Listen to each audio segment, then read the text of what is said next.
Heavy rain has fallen, especially in the northwestern portions of our WOAY storm watch area over the last several hours. We've seen more than 3 inches of rain fall just to the north of Oak Hill. That has caused some flooding in the city, as we were just talking about a few minutes ago. This is what it looks like right now. A little ways away from that, this is live at Glen Jean now, and you see there is some ponding of water on the roads. That's the more traditional type of flooding that we get when we get these heavy rains in fairly short amounts of time.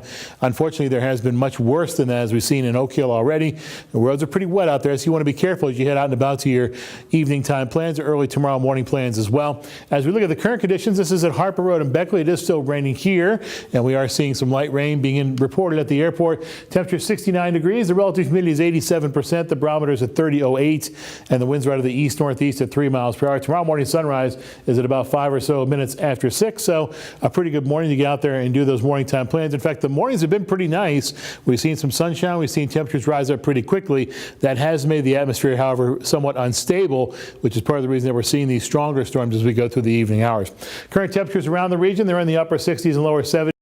69 70 in Oak Hill, 67 in Bluefield, 68 in Welch, 71 in Pineville, 67 in Union, 69 in Lewisburg, and also in Marlton, 71 currently in Somersville. As we look at the watches and warnings, we still do have those flash flood warnings. 2 of them actually for Fayette County, 1 for Nicholas County, and 1 for extreme northwestern portions of Raleigh County as well.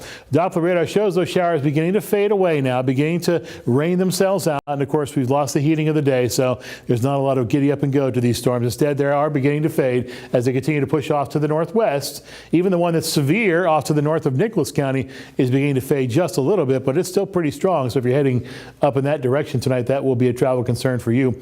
Now, going out to the full range of our WOAY storm watch area, you notice that this is pretty much the only game in town at this point. Almost all the other showers are pretty much gone.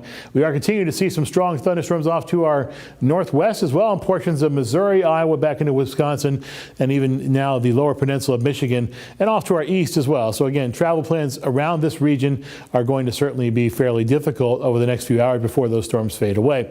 Futurecast is going to call for more of the same as we go through our Friday and into our Saturday as well. We're going to continue to see that chance for the showers and storms make its way through the region. We do see a bit of a break again in the mornings, and then we see them pick back up in the afternoon. This sort of diurnal pattern, in other words, day-night type pattern, is going to be a fairly familiar one to us. It's a fairly summer type of a pattern for us as well. Damaging winds and large hail are the main threats as we go through the rest of the night tonight, and of course, in addition to some possible flooding as those waters continue to run off from the rain that we've seen this evening. High winds and flooding, as we talked about already. Large hail again possible as we go through the severe weather threats. This is for tomorrow now, so it's a repeat of what we've seen this afternoon as we go through the last day of the old traditional work week. 86 for tomorrow, partly cloudy, showers and storms. Some of them will be on the strong side. Winds out of the west and northwest at 5 to 10 miles per hour. 7-day forecast calls for those temperatures to sit in the lower to middle 80s by the end of the forecast, but for right now they're in the mid to upper 80s, so we are going to stay fairly warm as we go through the early days of our extended forecast with good rain chances. Lows are in the mid to upper 60s. That's your weather. More news and sports comes up in just a couple of minutes.